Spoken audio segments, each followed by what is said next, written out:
or in East Central St. Andrew, down the road from where we are, when they did not suffer the damage that Burchell, Campbell, Vaz suffered in Westmoreland or Green in St. Elizabeth.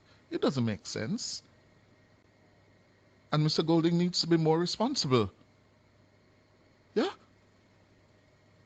It doesn't make sense. And you know, when you're in opposition, I suppose you don't have the weight and the burden of making decisions that matter. You can just chat.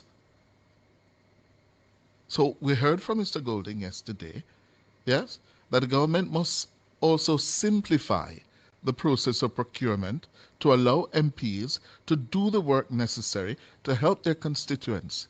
And at the same time, he's asking for a national system of accountability and transparency. Can you imagine giving MPs $50 million? Do they have the capacity to account for $50 million in a moment like this? At the same time, we hear from the Integrity Commission saying that, listen, we're watching you, which is good. The Integrity Commission, that is what they're to do, to watch. But then the mixed messages, because somebody just wants to be politically expedient.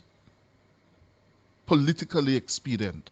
Now is not the time for that, Mr. Golding.